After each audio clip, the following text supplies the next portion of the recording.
Good evening, and welcome to another one of my episodes of A Verse a Day Keeps the Muslims Awake. Today I'd like to discuss angels in Islam.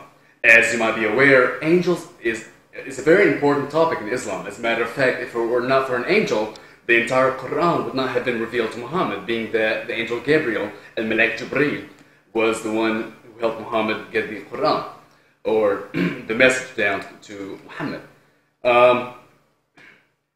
Now, before I start talking about angels, I want to talk about the Quran in itself.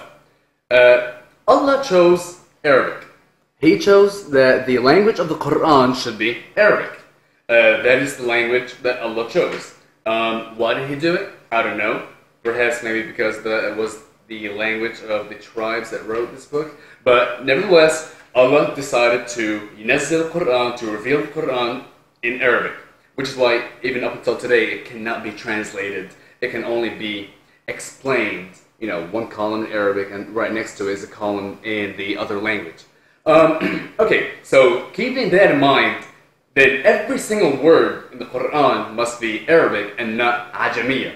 Al-Kalimat al-Ajamiyya, that means foreign words. Supposedly the Quran does not contain a single foreign word. Well, you know what? Let's go ahead and take a look at one of your most important figures, or let's take a look at some of the angels. Let's start with me, Michael. The angel Michael. In Arabic, Mikhail. Mikhail is mentioned in the Quran by name once and only once. And that is in Surah Al-Baqarah, Surah number 2, verse number 98, where it talks about whoever's the enemy of Allah and His angels and His apostles and Jibreel and Mikhail, so surely Allah is the enemy of the unbelievers. So here we have the name Mikhail, which exists in the Quran.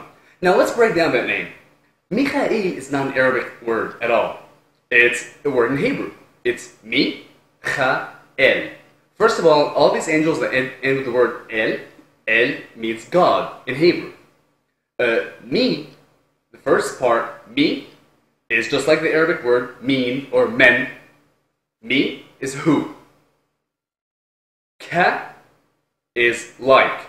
El is God. So, Mikael, that's me, men kallah, who is like God. And that is the definition of the word of the angel Michael. It's he who is like God. So now we have angel Michael, Mikhail, in the Quran, but his name's not Arabic. His name is Hebrew. Now let's look at Gabriel, Jibreel, or Jibrail. Again, it is a Hebrew word. It comes from the Hebrew gavar, which means overpower, to overcome, the power. Actually comes from the verb likbor, which is to overcome, to overpower. So which is why Givrael is the power of God, and also can mean the man of God, from Gever. Since essentially he was, God's man. Let's take a look at another angel, Azrael. It's actually not mentioned by name. He's not mentioned by name in the Quran, but mentioned in every other place in Hadith. In the Quran, he's mentioned as Malak al-Maut, the angel of death. However, in Islam, there's yet another archangel whose name is Azrael. Now, do you think this is an Arabic word? Do you think it comes from Azar? Does that even make any sense to you? How about let's look at the Hebrew. Ozer. Ozer is help. God's help. Azrael is the help of God. Since Allah sends down Azrael to do his dirty work, to do his dirty business. He's the angel of death. He writes down when people are born, when they die, and goes and picks them up or something. I'm not sure what he does with them. But that's who Azrael is. The last one I'm going to go look at is the angel Raphael. Raphael. And again, that is not an Arabic word. That is a Hebrew word. It comes from the verb, l'rafa, which means to heal. And his definition, the definition of his name, even in any of the religions, is he is the healer of God. Raphael. So again, we have all these words now in Islam that are kalimat ajamiyya, foreign words that have come into Islam, especially Jibra'il. Yeah, you try to do this whole trick of Jabarutullah, the power of God. No, that comes from Hebrew. Because il means nothing in Arabic. El is God, Allah, Ilah, El. Actually, I want to go back to the angel Gabriel. This is actually really funny. In Sahih al-Bukhari, book number 54, narration number 455, it is narrated that the Prophet had seen Gabriel having 600 wings.